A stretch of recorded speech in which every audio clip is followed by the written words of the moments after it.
A woman wearing a MAGA hat sees a black boy taking photos in a park and instantly assumes that he is up to no good, so she has a meltdown and calls the police, only to find out that the officer is the boy's father and the captain of the police.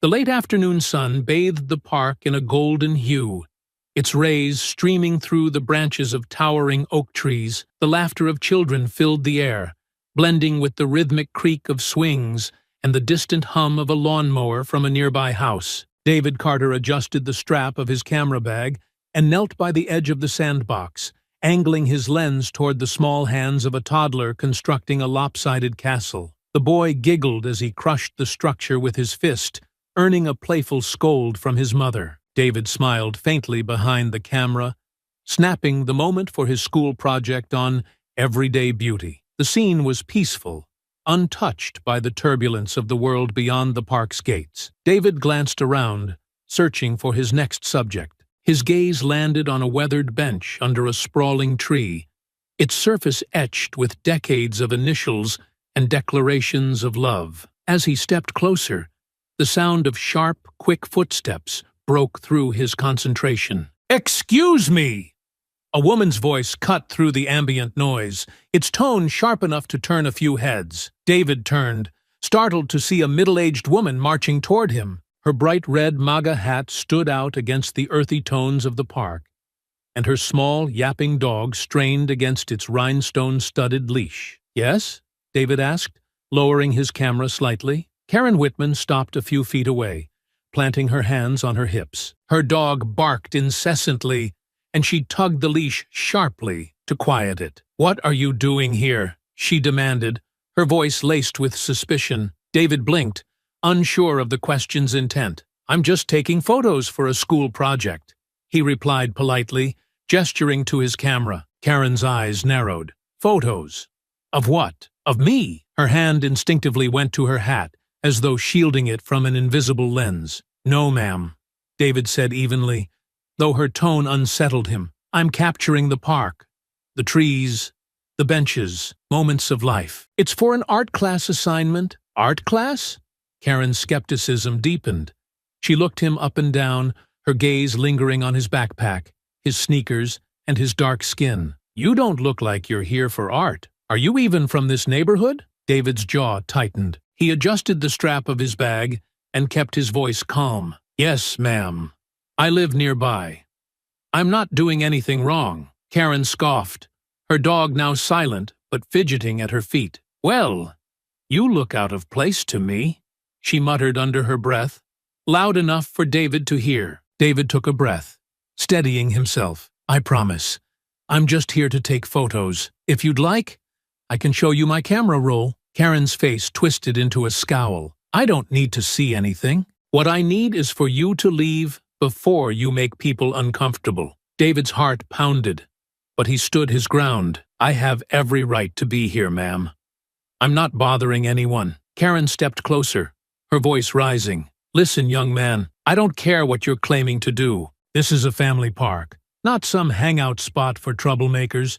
If you don't leave, I'll have no choice but to call the police." The tension hung in the air, sharp and unyielding. A few park-goers had paused, their gazes darting between the two. David looked around briefly, catching glimpses of concerned faces, but no one stepped forward. David steadied his voice. "I'm not leaving. If you feel the need to call the police, go ahead." He turned back toward the bench, lifting his camera to take another shot, though his hands trembled slightly. Karen huffed, pulling out her phone. "Fine.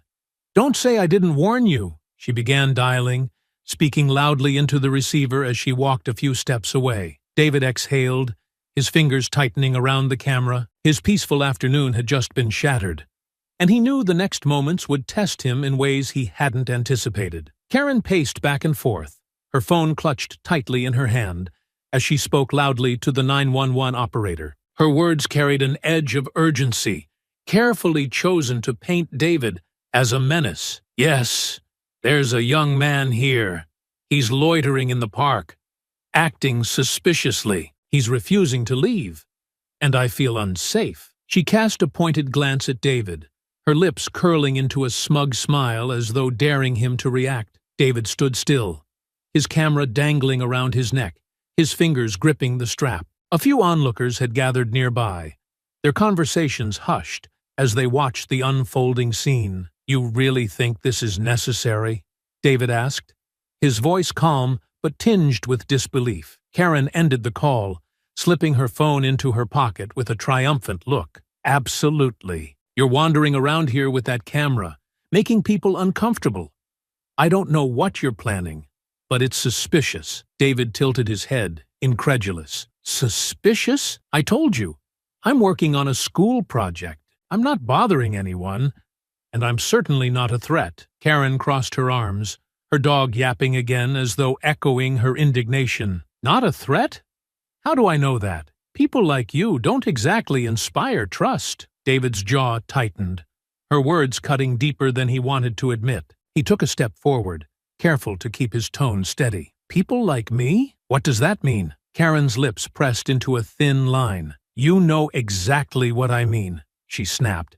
"You don't belong here. This is a safe neighborhood, and I won't let anyone ruin that." David exhaled slowly, his frustration simmering just beneath the surface. "You keep talking about safety, but who am I endangering? I'm standing here with a camera, taking pictures of trees and benches. You're the only one causing a scene." Karen laughed bitterly, the sound harsh and mocking. "Causing a scene? You're the one acting defiant, refusing to leave when asked politely." "Politely?" David asked, his eyebrows raised. "You threaten to call the police because I'm standing in a public park. How is that polite?" Karen's cheeks flushed, her voice rising to match the tension. "This isn't about the park. It's about respect.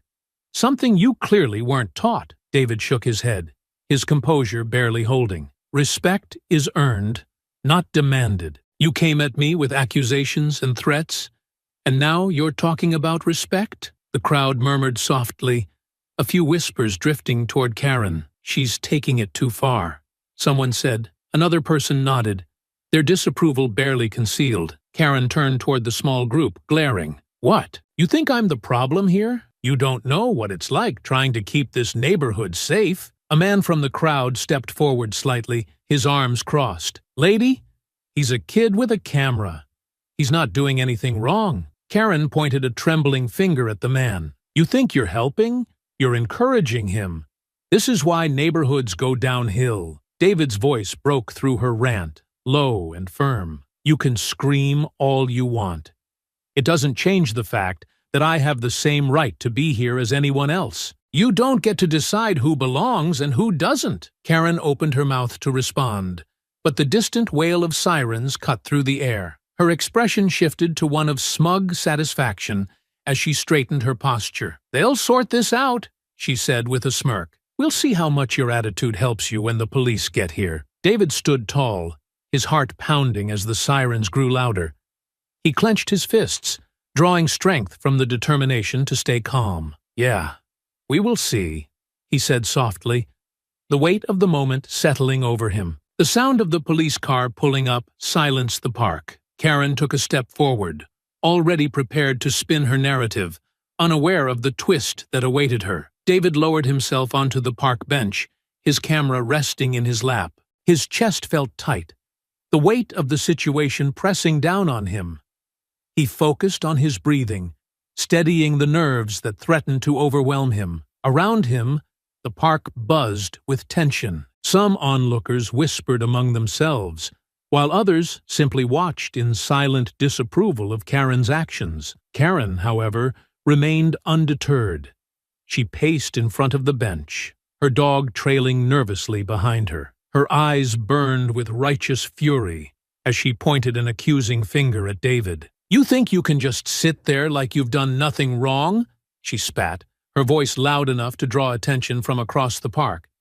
"You've got some nerve, acting all innocent." David didn't respond.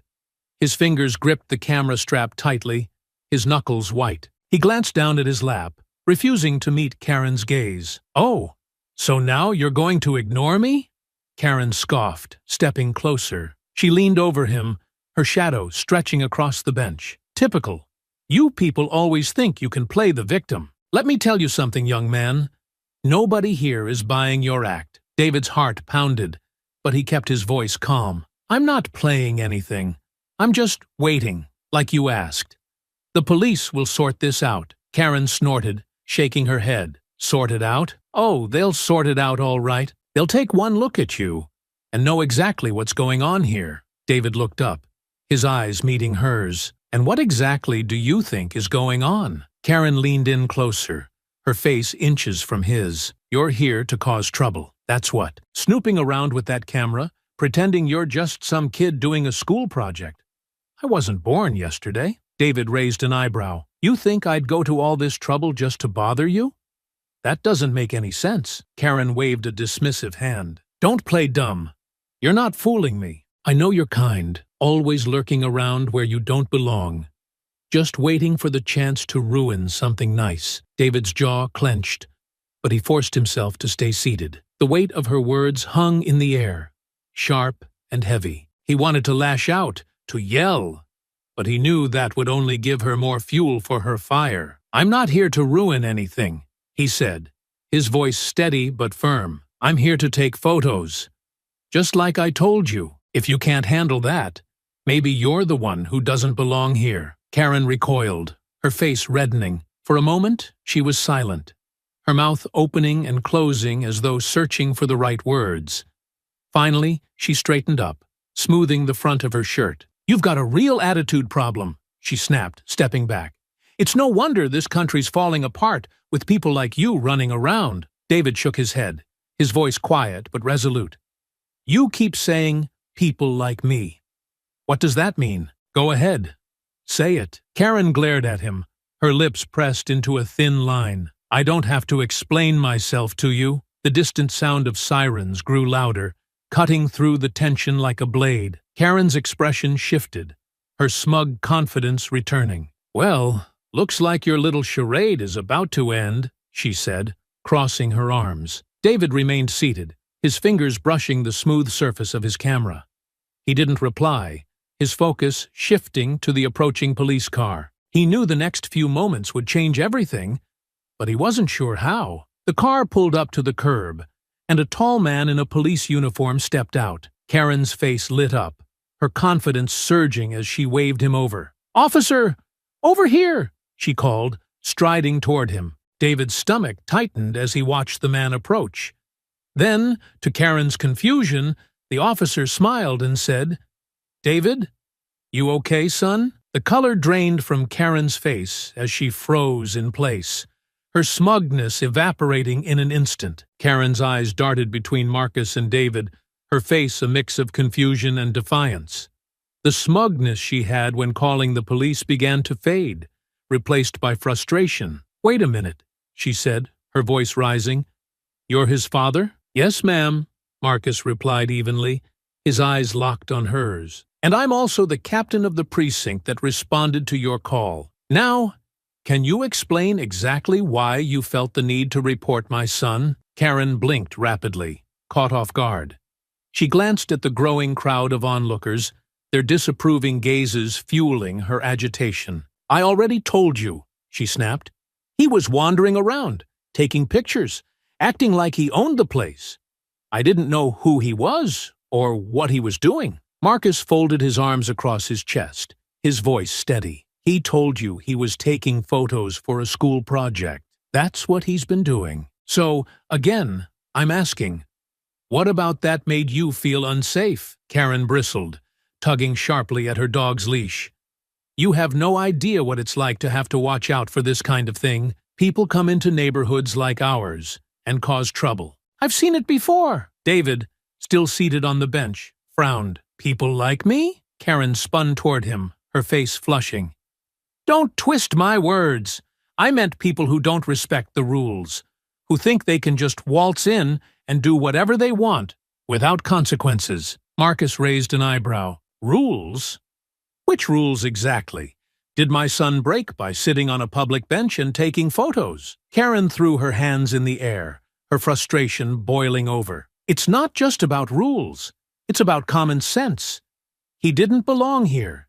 He doesn't live here. How was I supposed to know he wasn't up to something? David finally stood, his camera hanging from its strap around his neck. His voice was calm, but firm. I do live here. And even if I didn't, this is a public park. You don't own it. And you don't get to decide who belongs. Karen's face twisted in anger. Watch your tone, young man, she snapped, pointing a trembling finger at him. I'm not the bad guy here. You're the one acting suspicious and disrespectful. Marcus stepped forward, his voice cutting through the tension like a knife. Ma'am, I need you to lower your voice and calm down. There's no reason for this to escalate further. Karen glared at him, her eyes flashing with indignation. Calm down? You're telling me to calm down? I'm the one who felt unsafe, and now you're treating me like the criminal. The murmurs of the crowd grew louder. A man in the back shouted, Maybe because you're acting like one. Karen whipped her head around, glaring at the group. Mind your own business, she barked. Marcus took a deep breath, keeping his composure. Ma'am, let me remind you that filing a false police report is a serious offense. From what I've seen so far, there's no evidence to support your claims of feeling threatened. Karen's face turned red, and her voice grew shrill. This is unbelievable. I try to protect my community, and this is how I'm treated? You're taking his side because he's your son. This is bias. Plain and simple. David shook his head, his voice cutting through her rant. No, this is justice. You can't just call the cops on someone because they make you uncomfortable. That's not how it works. Karen jabbed a finger in his direction, her composure unraveling. You don't get to lecture me, boy. You don't understand what it's like to be a responsible citizen in a good neighborhood. You're lucky I didn't press charges. Marcus's expression hardened, his voice dropping into a measured, authoritative tone. Press charges for what, ma'am? Sitting on a bench? Taking photos? You're digging yourself into a deeper hole with every word. Karen let out a frustrated huff, her hands trembling as she clutched her dog's leash. This is ridiculous. You're all against me. You're twisting this to make me look bad. Marcus's tone remained calm but firm. Ma'am, no one here twisted anything. Your own words and actions are doing that. I suggest you step back and think very carefully about how you proceed. Karen's anger boiled over, her voice rising above the crowd's murmurs. This is harassment.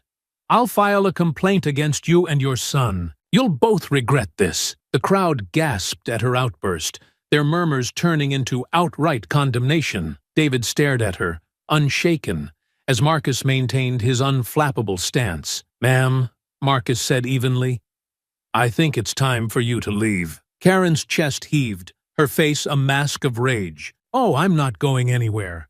Not until I get justice for how I've been treated. Marcus's expression didn't waver as he stepped closer, his tone resolute. Then I suggest you sit tight, because there will be accountability for what happened here today. But it won't be on my son. The confrontation hovered on the edge of breaking completely, as Karen's anger surged further, setting the stage for the escalation to come. Karen's chest heaved as her indignation boiled over, her composure completely shattered. Her hands clenched the leash tightly, her trembling fingers betraying the storm of emotions within. The crowd watched in stunned silence, their murmurs growing louder as Karen glared at Marcus with unbridled fury. You're protecting him, she shouted, her voice shrill. You're not a real officer. You're a fraud, just like him. Marcus stood his ground, his tone calm but firm. Ma'am, I'm warning you. Your behavior is becoming a public disturbance. You need to step back and calm down before this gets out of hand. Karen's face twisted in rage. Don't you tell me what to do. You don't have the right to lecture me. This is my neighborhood, my park, and I won't stand for this. The crowd stirred uneasily as Karen took a step closer to Marcus, her fists balled at her sides. Marcus remained steady, his tall frame radiating quiet authority. Ma'am, he said, his voice lowering, this is your last warning.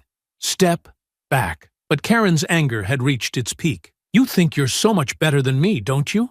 She hissed. Her voice grew louder, each word laced with venom. You come in here strutting around, acting like you own the place. She suddenly lashed out, shoving Marcus hard in the chest with both hands. The force was enough to make him take a step back, though he remained balanced. The crowd gasped audibly, and David instinctively moved forward, his heart racing. "Dad!" David shouted, his voice filled with panic. Marcus raised a hand, signaling for his son to stay back. He adjusted his footing and locked eyes with Karen, his expression cold and unyielding. "Ma'am, you just assaulted an officer," he said, his voice like steel. Karen's eyes widened slightly, but her fury quickly masked any hint of regret. "Don't act like you're some kind of victim," she snapped, pointing a shaking finger at him. "You've been harassing me since you got here." Marcus took a slow step forward, his voice dropping to a level that silenced even the most restless onlookers. "Let me be very clear," he said, enunciating each word. "If you touch me or anyone else here again, I will arrest you for assault." Karen's face contorted with disbelief. "Arrest me? For defending myself? You're out of your mind." She jabbed a finger toward the crowd. "You all saw it. He provoked me. He's abusing his power." The murmurs of the crowd grew louder, with several people shaking their heads in disgust. A young woman near the front crossed her arms and shouted, "We saw everything. You're the one attacking him." Karen's rage flared again at the comment, and she took another step toward Marcus. "Shut up!" she screamed at the woman before spinning back to Marcus. "And you? What are you going to do about it? Arrest me for standing up for myself?" Marcus's patience was wearing thin, but his composure remained intact. He pulled out a pair of handcuffs from his belt. "Ma'am, if you don't stop right now and leave the park, I will have no choice but to detain you." Karen's defiance wavered, but her pride refused to let her back down completely. "Oh, go ahead. Arrest me!" she shouted, throwing her hands up dramatically. "Show everyone here how you treat innocent people just trying to protect their neighborhood." David stepped closer, his voice steady but firm. "You're not innocent, and everyone here knows it." Karen turned toward him, her face red with fury. "Don't you talk to me, boy!" she spat, her voice cracking. Before Marcus could react, Karen took another step forward, raising her hand. But Marcus moved quickly, grabbing her wrist in midair. His grip was firm but controlled, and his expression remained composed. "That's enough," Marcus said sharply. He reached for his radio, his voice steady as he spoke into it. "This is Captain Carter. I need backup at the park. Suspect is resisting and has assaulted an officer." The crowd erupted into murmurs and gasps as Karen struggled against Marcus's grip. "Let me go," she screamed, twisting her arm. "This is abuse! You're abusing me!" Marcus released her wrist and stepped back, positioning himself between her and David. "Ma'am, sit down on the bench and wait quietly, or I will restrain you." Karen stumbled backward, her face pale with shock and rage. She looked around wildly, as though searching for someone to come to her defense, but the crowd's disapproving stares offered no support. "You'll regret this," she shouted, her voice cracking with desperation. "You'll both regret this." Marcus didn't reply, his focus unwavering. The sound of distant sirens cut through the air, signaling the arrival of backup. Karen's eyes darted toward the sound, and for the first time, fear flickered across her face. Karen stood frozen, her chest heaving as the wail of sirens grew louder. Her dog whimpered at her feet, pulling gently at its leash. But Karen didn't move. Her eyes darted wildly between Marcus and the approaching patrol car. A mix of fury and panic etched across her face. The crowd stirred, some stepping closer to get a better view of the unfolding drama. Their murmurs filled the tense silence, rippling through the park like an undercurrent of judgment. "Looks like she's finally getting what she deserves," someone muttered, loud enough for Karen to hear. Her head snapped toward the crowd, her face twisting with anger. "You don't know anything!" she shouted, pointing a trembling finger. "I'm the victim here! They're all ganging up on me!" Marcus took a slow step forward, his presence commanding. His voice was calm but firm, cutting through Karen's rant. "Ma'am, the time for excuses is over. You assaulted an officer and created a public disturbance. When backup arrives, I'll be placing you under arrest." Karen's face turned pale. "Arrest? For what? I didn't do anything wrong. You're abusing your authority." David stood a few feet behind his father, his arms crossed tightly over his chest. "You shoved him in front of everyone here," he said, his voice steady. That's not abuse. That's assault. Karen glared at him, her lips curling into a sneer. Of course you'd say that. You're just as bad as he is. Before Marcus could respond, the patrol car pulled up, its lights flashing. Two uniformed officers stepped out, their gazes scanning the scene. One of them, a younger officer, approached Marcus with a respectful nod. "Captain Carter," the officer said. "What's the situation?" Marcus gestured toward Karen, who stood stiffly with her fists clenched. "This individual filed a false police report, created a public disturbance, and physically assaulted me. She's refusing to comply." The officer glanced at Karen, his expression neutral but professional. "Ma'am, I'm going to need you to turn around and place your hands behind your back." Karen's eyes widened, and she stumbled back a step. "What? No, you can't do this. This is a misunderstanding." Marcus remained composed, his tone unwavering. "You were warned multiple times, ma'am. Actions have consequences." Karen's panic morphed into desperation.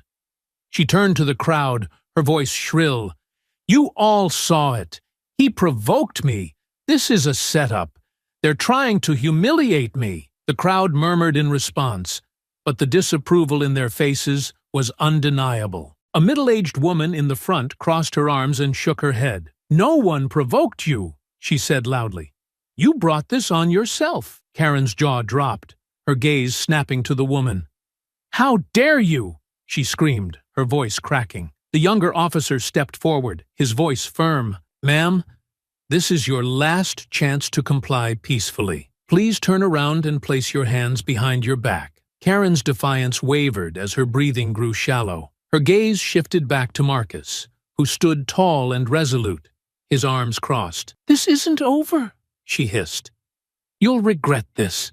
All of you will." She turned slowly, her shoulders stiff, and held out her hands with a dramatic sigh. The officer quickly and efficiently placed handcuffs on her wrists, reciting her rights as he guided her toward the patrol car. The crowd watched in silence, their judgment palpable. A young man near the back let out a low whistle. "Well, that's one way to make an exit." Karen shot him a withering glare as she was placed in the back seat of the patrol car. Her dog barked plaintively, and one of the officers handed the leash to a member of the crowd who offered to take care of it. Marcus turned to the crowd, his voice steady and authoritative. "Thank you all for remaining calm during this situation. If anyone has further concerns, you're welcome to contact the precinct." The crowd began to disperse slowly, though a few people lingered, exchanging quiet remarks about the incident. Marcus turned back to David, placing a reassuring hand on his shoulder. "You okay?" he asked softly. David nodded, though his expression was somber. "Yeah, I just hate that it even had to go this far." Marcus sighed, his gaze briefly following the patrol car as it pulled away. "Sometimes people refuse to see reason, no matter how hard you try. But what matters is standing your ground and doing what's right." David nodded again, his grip tightening on the strap of his camera. "Thanks, Dad, for everything." Marcus smiled faintly, his hand resting on his son's shoulder. "Always, son. Let's head home." They began to walk toward the park's exit, the fading murmurs of the crowd behind them. Though the tension lingered in the air, there was a quiet sense of justice that settled over the scene, a reminder that prejudice and entitlement would not go unchecked. The ride to the police station was heavy with silence, the only sound the low hum of the car engine. David stared out the window, his hands gripping the strap of his camera bag as though it were a lifeline. The familiar streets of his neighborhood blurred past him, but they felt foreign now, like a place he no longer belonged. Marcus glanced at his son in the rearview mirror, his own heart heavy with the weight of the day. He had seen this kind of injustice before, countless times, but it was different now. It was personal. "David," Marcus said softly, breaking the silence. David didn't look up. "Yeah?" Marcus hesitated, his hands tightening on the steering wheel. "I want you to know, none of this was your fault. Not a single part of it." David turned his head slightly, his expression a mix of anger and sadness. "I know, Dad. I don't get it. I wasn't doing anything. I wasn't hurting anyone. Why does it have to be like this?" Marcus's jaw clenched. He searched for the right words, but they felt inadequate against the enormity of the situation. Some people don't see the person in front of them, he said finally. They only see what they want to see, what fits their narrow world. David's voice trembled, but he forced it to remain steady. She saw a threat. All I had was a camera. And she saw a threat. Marcus exhaled slowly, his eyes fixed on the road ahead. She saw something she didn't understand. And instead of asking questions, she made assumptions. Dangerous ones. David pressed his forehead against the window, his breath fogging the glass. Do you think it'll ever change? People like her? The way they think? Marcus's heart ached at the question, but he didn't shy away from it. I don't know, son. I really don't. But what I do know is that we can't let them win. We can't let their hate take away our light. David turned to look at his father, his eyes searching for reassurance. Is that why you became a cop? To fight people like her? Marcus smiled faintly, though it didn't quite reach his eyes. Partly, but mostly, I became a cop to protect people like you. To make sure that when someone tries to hurt you, there's someone standing in their way. The car fell silent again, but the tension had shifted. David leaned back in his seat, his grip on the camera bag loosening just slightly. He still felt the sting of Karen's words, but his father's presence was a reminder that he wasn't alone in this fight. As the station came into view, Marcus reached over and gave David's shoulder a gentle squeeze. We'll get through this, together. David nodded, his expression resolute. Together. The car pulled into the parking lot, the bright lights of the station illuminating the dark night. David straightened his shoulders, ready to face whatever came next. The fluorescent lights in the station buzzed faintly as Marcus and David stepped through the glass doors. David stayed close to his father, his camera bag clutched tightly in his hand. Despite his exhaustion, his mind raced. He replayed Karen's words in his head, the venom in her voice cutting deeper than he wanted to admit. Karen sat at a plastic chair near the front desk, her MAGA hat crooked and her hands cuffed behind her back. Her lips were pressed into a thin line, but the fury in her eyes betrayed her composure. The officers nearby were talking quietly, their eyes occasionally flicking to her. The moment Karen saw Marcus and David, her face twisted into a sneer. You, she hissed, her voice cutting through the low hum of the station. You've made a huge mistake. You'll regret this. You both will. Marcus's expression remained unreadable as he gestured for David to follow him. He approached the desk, speaking briefly with the officer on duty. Meanwhile, Karen's words grew louder and sharper, her frustration spilling out. This is harassment. I was doing my duty as a citizen, and you're treating me like a criminal. My lawyer is going to have a field day with this. Marcus turned to her, his tone calm but firm. Ma'am, you're here because of your own actions. Harassment, assault, and filing a false police report are serious charges. Karen struggled against her cuffs, her voice rising. Oh, please! Your kid was up to no good, and you know it. You're just covering for him, because you're his father. David stepped forward, his voice quiet but steady. I was sitting on a bench, taking pictures. That's all I was doing. You're the one who started yelling and calling the cops for no reason. Karen's glare turned to him. Don't talk to me like that, boy. You don't get to play the victim here. David clenched his fists, but Marcus stepped between them. His voice dropped, carrying a sharper edge. Enough. You've done enough damage today, ma'am. Karen smirked, leaning back in her chair. You think you've won? You have no idea who you're messing with. I have friends, powerful friends, people who won't take kindly to the way I've been treated. David frowned, glancing at his father. What's she talking about? Marcus didn't answer immediately. His eyes remained on Karen, his expression unreadable. I'm not concerned with your friends, ma'am. What I'm concerned with are the facts. And the facts are clear. Karen's smirk didn't waver. You'll see. You'll both see. The officer at the desk interrupted. Captain Carter, we've got her on record. But there's something you should see. He handed Marcus a file. Karen's expression flickered with something close to panic. You can't do this. You have no right to go through my personal information. Marcus ignored her, flipping through the pages. His expression darkened as he scanned the file, his jaw tightening slightly. David leaned closer. His curiosity piqued. "What is it, Dad?" Marcus closed the file with a quiet but deliberate snap. He turned to the officer.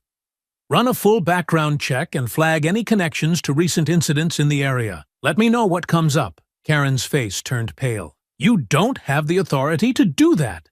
This is a setup. You're trying to pin something on me." Marcus didn't respond immediately. He turned to David, his voice calm but firm. "We're going to get some fresh air. Stay close." As they walked toward the station's exit, David glanced at his father, his heart pounding. What was in that file? Marcus didn't answer right away. When he finally spoke, his voice was low. "Let's just say there's more to Karen than meets the eye." David's brows furrowed. "More? Like what?" Marcus stopped just outside the station, his gaze distant. "She might not be as harmless as she seems. And if what's in that file checks out, this could get a lot more complicated." David swallowed hard, the day's events taking on a new and unsettling weight. "What do we do now?" Marcus placed a hand on his son's shoulder, his expression resolute. "We do what we always do, son. We stand tall and see this through." The air outside the station was cooler, but it did little to ease David's racing thoughts. He followed his father to a quieter spot near the parking lot, his curiosity bubbling over. Marcus leaned against the hood of his patrol car, the weight of the day clearly etched on his face. "Dad," David said hesitantly, breaking the silence. "What was in that file? What did it say about her?" Marcus exhaled slowly, his gaze fixed on the horizon. "It's complicated, son. But let's just say Karen Whitman isn't exactly the model citizen she claims to be." David frowned, confusion mixing with unease. "What do you mean? What did they find?" Marcus crossed his arms, his tone measured. "There's evidence that Karen's been involved in a string of complaints. Harassment, intimidation, even a few cases of vandalism, all targeted at people she claimed didn't belong in her neighborhood." David's stomach twisted at the words. "You mean people like me?" Marcus nodded grimly. "It looks that way. And it's not just here. The file mentioned similar incidents in another town where she used to live. She left right before charges could be filed." David leaned against the car, his mind racing. "So, she's done this before? How is she not in jail?" Marcus's jaw tightened. Some people know how to manipulate the system. They make just enough noise to scare people, but not enough to get caught. She's been walking that line for a long time. David's anger flared. "And now she's trying to do it again, with us. What if she actually has those friends she was talking about?" Marcus placed a reassuring hand on his son's shoulder. "Let me worry about that. What matters is that we have her actions on record now, and if there's more to her story, we'll find it." Before David could respond, the station doors swung open, and one of Marcus's officers stepped out. He jogged over, a clipboard in hand. "Captain Carter, we've flagged some connections. You'll want to see this." Marcus took the clipboard and scanned the report. His expression darkened as he read the details. David shifted uncomfortably, watching his father closely. "What is it?" David asked, his voice cautious. Marcus handed the clipboard back to the officer. His tone clipped. "It's worse than I thought. Karen's been linked to a local group that's been spreading hate speech and organizing rallies under the guise of neighborhood preservation." David's eyes widened. "Wait, like a hate group?" Marcus nodded, his face grim. "Not officially. They're careful to stay just inside the law. But their actions speak for themselves. Karen's involvement isn't direct, but there's enough evidence to raise serious questions." David's mind reeled. The woman who had berated and humiliated him in the park wasn't just a neighborhood busybody. She was part of something much darker. "So, what happens now?" David asked, his voice steadier than he felt. Marcus straightened, his resolve clear. "We build a case. We follow the evidence and make sure people like her don't get to keep hiding behind lies and excuses." David looked up at his father, a spark of determination in his eyes. "What can I do to help?" Marcus gave him a faint smile. "You've already done more than enough, son. You stood your ground today, and that's more powerful than anything else. But if you want to help, keep being yourself. Keep using your voice. That's how we fight people like Karen. David nodded, the weight in his chest lifting slightly. He didn't feel entirely at peace, but knowing they were taking action gave him a sense of purpose. As they walked back toward the station, the gravity of the situation settled over them both. Karen's behavior wasn't just a moment of prejudice. It was a piece of a larger pattern. And now, the fight for justice had only just begun. Inside the station, the atmosphere was tense. Marcus and David stood near his office, while the officers worked around them, the quiet buzz of conversations and the occasional shuffle of papers filling the room. The weight of what they had just learned about Karen hung heavy in the air. David leaned against the wall, his arms crossed tightly over his chest. So, what happens next? Are you going to arrest her for being part of that group? Marcus shook his head, his voice steady but serious. It's not that simple, son.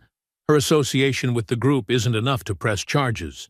We need concrete evidence, something that ties her to illegal activities. David frowned, frustration flickering in his eyes. But isn't what she's already done enough? She called the cops on me for no reason, lied to them, and then assaulted you. Isn't that enough to keep her locked up? Marcus nodded. It's enough to charge her for those specific crimes, and she'll face consequences for them. But if we want to expose the bigger picture, if we want to stop her from doing this again, we need more. David exhaled sharply, running a hand over his face. How does someone like her keep getting away with this? She's hurt so many people, and she just moves on to the next place like nothing happened. Marcus placed a reassuring hand on his son's shoulder. She's not getting away with it this time. We've got her actions on record, and the investigation into her connections is just starting. People like her thrive on fear and silence, but the more we shine a light on what they're doing,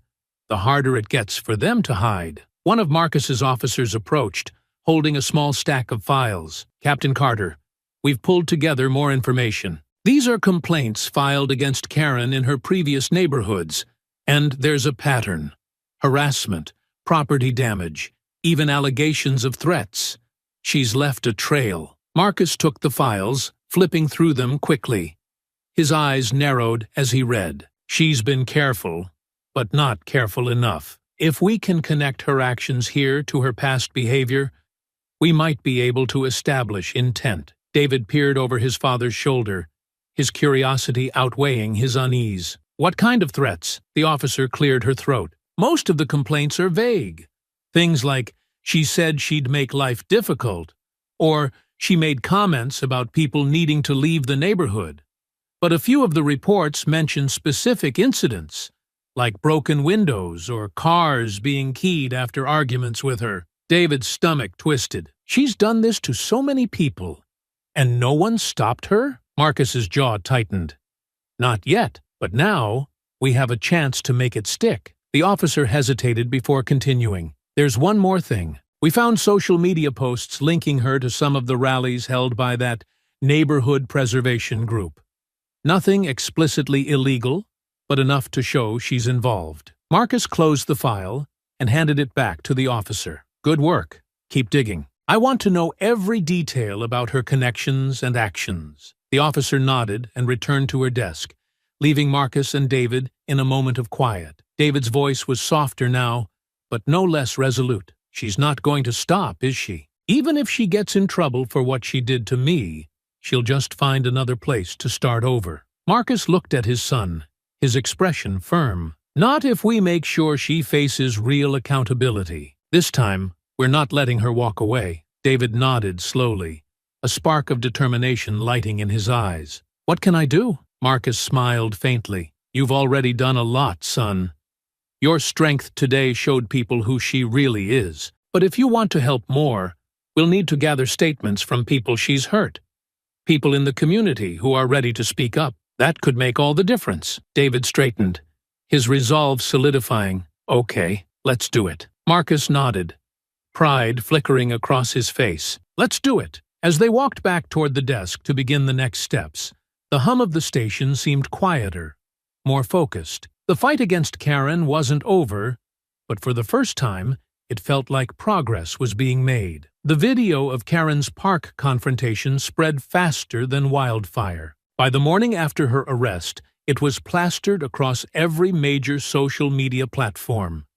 The clip, recorded by a bystander, perfectly captured her berating David, yelling inflammatory remarks, and being led away in handcuffs by Marcus. It was only a matter of hours before hashtags like #YarChuThi, Justice for David, and Park Karen began trending. News outlets picked up the story, airing segments with titles like Local Woman Sparks Outrage After Calling Police on Black Teenager and Community in Uproar Over False Police Report. Clips of Karen's face, twisted in anger, looped endlessly, interspersed with sound bites from bystanders, recounting what they'd seen. Social media responses ranged from outrage to calls for systemic change. Comments poured in, "This is why we need to address everyday racism. It's not just big events, it's moments like this. She's the kind of person who makes communities unsafe. Kudos to the teen and his dad for handling this so well. Her employer needs to see this." Does Greenhill Realty support this kind of behavior? Within hours, Karen's name and job were revealed by internet sleuths. A tweet tagged Greenhill Realty, saying, "Karen Whitman is supposed to be in charge of community outreach. Is this the kind of outreach you stand for?" The post included screenshots of her profile on a professional networking site and contact information for her company. The backlash was swift. By midday, Greenhill Realty issued a public statement. "We do not condone the actions of Karen Whitman. Her behavior does not align with our company's values of inclusion and respect. Effective immediately, she is no longer employed with Greenhill Realty." David saw the statement on his phone as he sat at the kitchen table, scrolling through the flood of posts. "Dad!" he called out, holding up his phone. "She got fired." Marcus walked over, glancing at the screen. His expression was calm, but his voice carried a note of caution. "Actions have consequences. But remember, this doesn't mean it's over.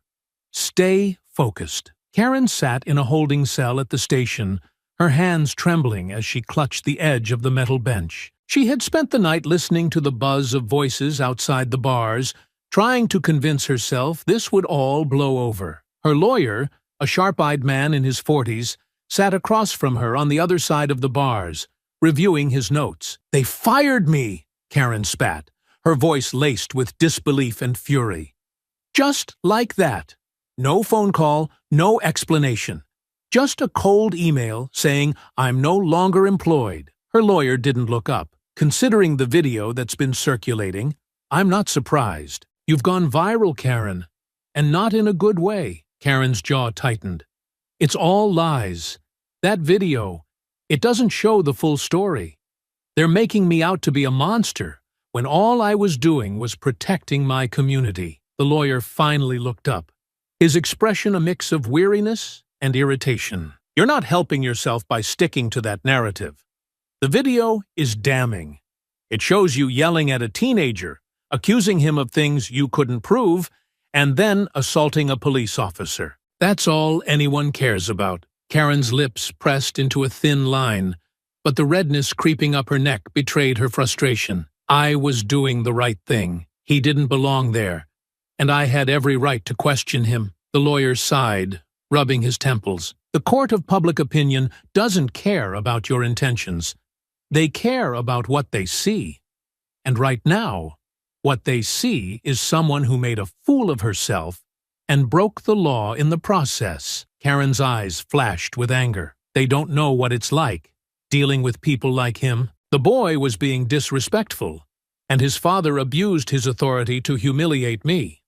That's the real story here." The lawyer leaned forward, his tone sharper. "Karen, if you want any chance of coming out of this without serious legal consequences, you need to start thinking about damage control. That means cooperating and showing remorse." Karen scoffed, her voice dripping with disdain. "Remorse? For what? For standing up for what's right? You're as useless as everyone else." The lawyer stood, gathering his papers. "If that's your attitude, then there's not much I can do for you." As he walked away, Karen slumped back against the bench, her mind racing. The buzz of voices outside the cell was louder now, and she knew the world was watching. The sound of the station around her felt distant.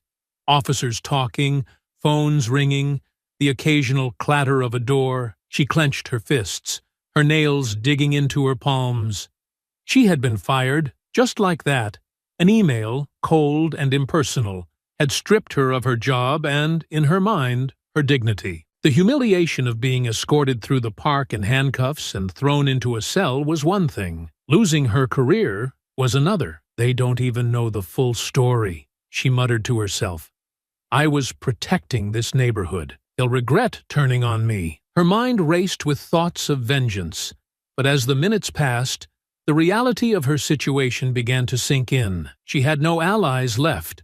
Her lawyer was losing patience, her neighbors were turning against her, and her name was all over the news. Meanwhile, back at the station, Marcus sat in his office, sifting through the growing pile of complaints and evidence coming in from Karen's neighbors. Each new report added to the picture of a woman who had spent years intimidating those around her. One particularly damning statement caught his eye. A detailed account of Karen targeting a black family that had moved in 2 years ago. The father described finding threatening notes in their mailbox, their property vandalized, and Karen openly confronting them about bringing down the neighborhood. Marcus leaned back in his chair, exhaling slowly. He knew this wasn't just about the park anymore. It was bigger than David's experience. A knock at the door interrupted his thoughts.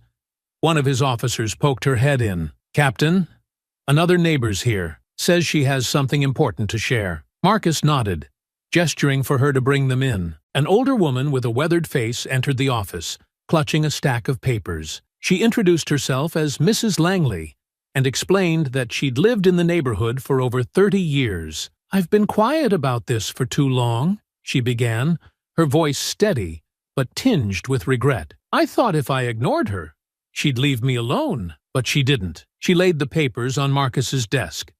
They included copies of emails Karen had sent over the years, each one full of veiled threats and condescending remarks. Mrs. Langley pointed to one in particular. This was after my daughter married a black man, she said. Think about the kind of message you're sending to the neighborhood, she wrote.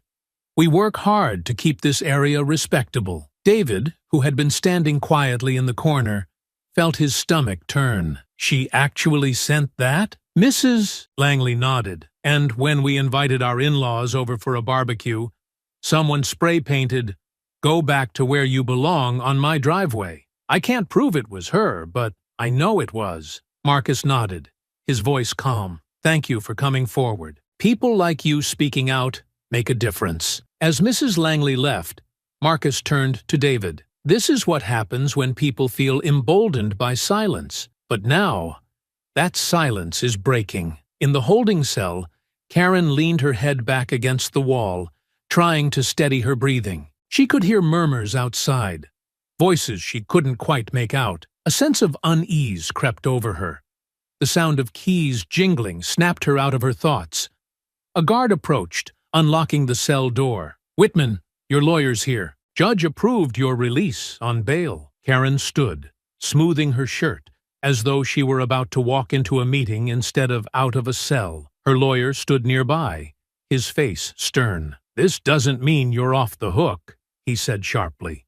You'll be under strict conditions until your hearing. Don't make things worse for yourself. Karen's jaw tightened, but she said nothing. As she stepped out of the cell and walked toward the processing desk, she caught sight of Marcus and David down the hallway. They were speaking to a group of neighbors, faces she recognized, all of them glaring in her direction. Her steps faltered, and for the first time, she felt a pang of genuine fear. The neighbors continued to file into the station, each one bringing stories, photos, and documents that painted an increasingly damning picture of Karen's behavior. A man in his 30s showed a video of Karen yelling at him for hosting a cookout with his black friends. She said we were bringing the wrong kind of crowd into the area, he explained, his voice tight with anger. Another neighbor, a younger woman, produced a letter Karen had left on her doorstep after she rented her home to a black family. "You should think about the type of tenants you're inviting into this community," she read aloud, her voice shaking. The stories came in waves, each one adding weight to the evidence against Karen. David listened intently, his anger mingling with a growing sense of resolve. "This isn't just about me," he whispered to Marcus during a break. "She's been hurting people for years." Marcus nodded, his expression resolute. "And now, for the first time, people aren't afraid to stand up to her. That's what makes this different." Karen sat in her lawyer's car outside the station, staring out the window at the small crowd of neighbors entering. Her lawyer's voice was a distant hum, explaining the terms of her release, but Karen barely heard him, her eyes fixed on the station door, where Marcus and David stood surrounded by people she once dismissed as insignificant. Her grip tightened on her purse as a bitter thought crossed her mind. They'll regret this. All of them. Karen's release on bail did little to slow the momentum against her. Every day brought new voices from the community, each adding to the pile of evidence stacked against her. The public outcry refused to fade, with headlines and social media posts keeping her actions in the spotlight. Marcus stood in his office late one evening, flipping through the thick file that had grown over the weeks. Statements, photographs, videos. Each piece painted a damning picture of Karen's years of harassment and intimidation. David sat nearby, his camera resting on his lap, scrolling through the latest news coverage of the case. "It's overwhelming," David said, breaking the silence. "Every time I think we've heard it all, someone else comes forward." Marcus nodded, his face grim. "It's because people feel safe now. They know they're not alone, and they know she can't intimidate them anymore." David looked up, his expression serious. "Do you think it'll be enough? In court, I mean?" Marcus set the file down, his eyes meeting his son's. "I do. She's left too much behind. This trial isn't just about what she did to you. It's about everything she's done to this community. And when the truth comes out, it'll be impossible to ignore." As Marcus spoke, his phone buzzed on the desk. He picked it up and read the message, his lips pressing into a thin line. "What is it?" David asked. "The trial date's been set," Marcus replied, his voice steady. "It's time to see this through." Karen's trial became the talk of the town, her name plastered across headlines and whispered in conversations throughout the community. The courtroom was packed, every seat filled with neighbors, reporters, and community members who had been following the case closely. Karen sat at the defense table, her face pale but her posture stiff, trying to project an air of defiance. Her lawyer shuffled papers beside her, muttering hurried instructions that she barely seemed to hear. The prosecution wasted no time laying out its case, starting with the park incident that had sparked everything. They played the viral video for the jury, letting Karen's own words and actions condemn her.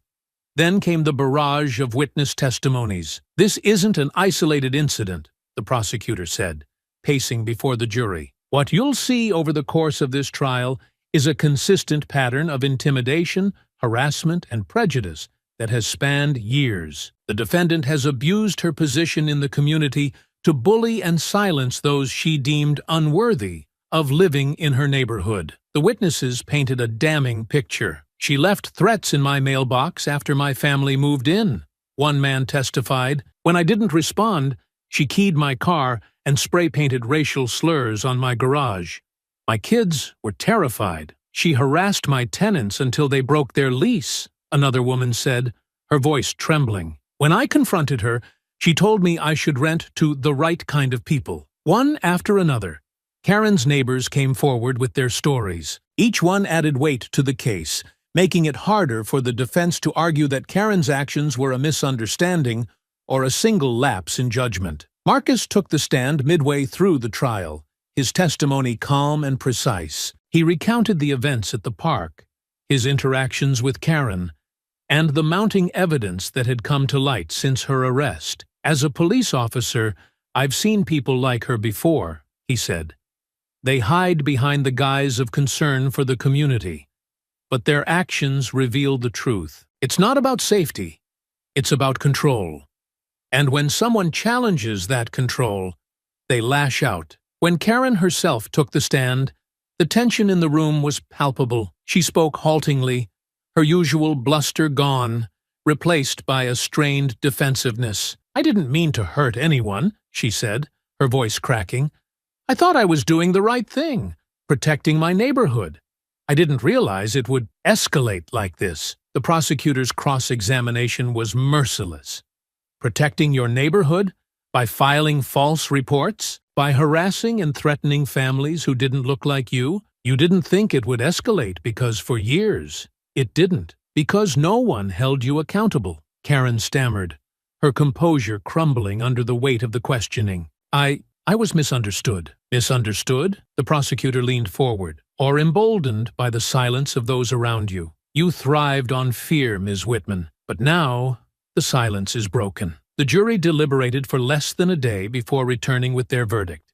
Guilty on all counts. Karen's sentencing was harsh.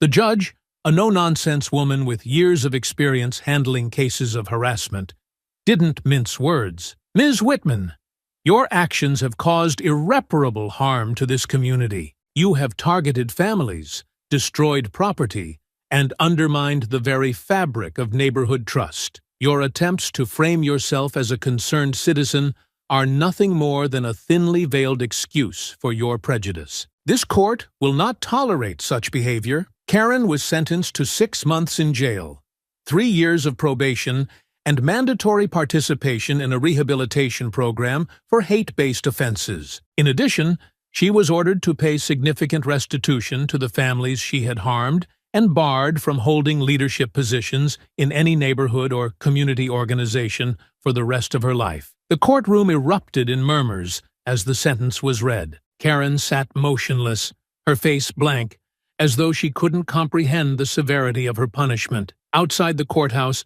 Marcus and David stood among a crowd of neighbors, their presence a quiet reassurance that justice had been served. The mood was somber but hopeful, a shared sense of relief that Karen's reign of intimidation had finally come to an end. David turned to his father, his expression thoughtful. "Do you think this is enough?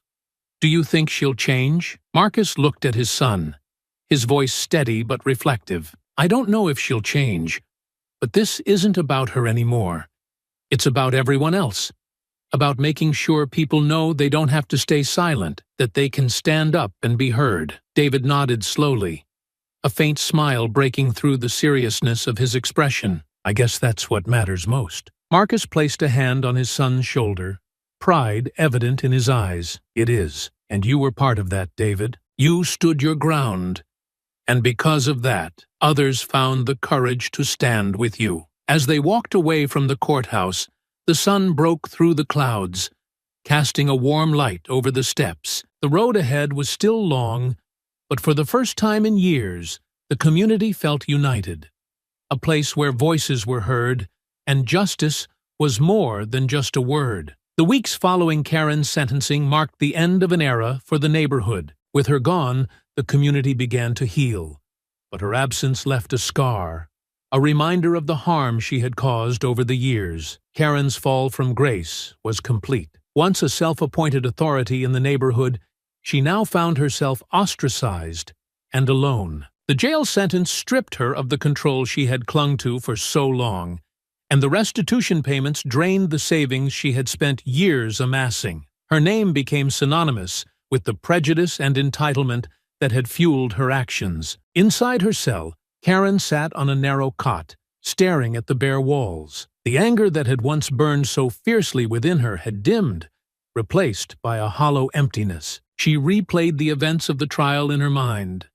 The damning testimonies, the glares from former neighbors, and the judge's cutting words. For the first time, Karen began to understand that her control had never been real. She had built her power on intimidation and silence, and when those were taken away, there was nothing left. Meanwhile, life in the neighborhood continued, but with a newfound sense of unity. Community meetings, once contentious and tense, became opportunities for dialogue and collaboration. Neighbors who had previously avoided each other began to connect, sharing stories and finding common ground. Marcus and David noticed the changes during their evening walks.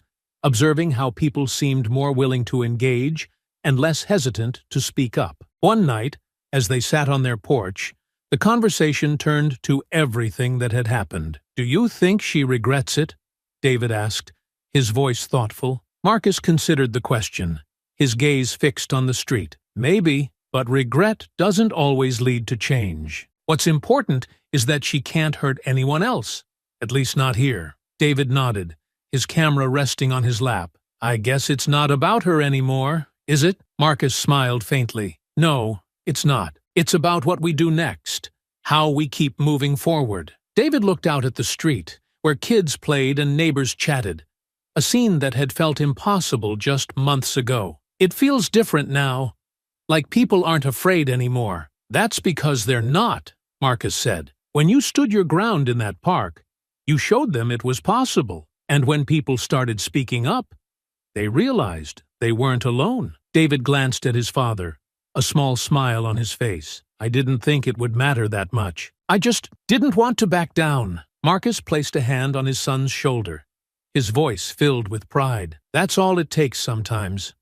One person standing up, refusing to be silenced. You made a difference, David. Never forget that." The two sat quietly for a while, the hum of the neighborhood around them. The work wasn't finished. There would always be challenges, always be those who tried to divide. But for now, there was hope.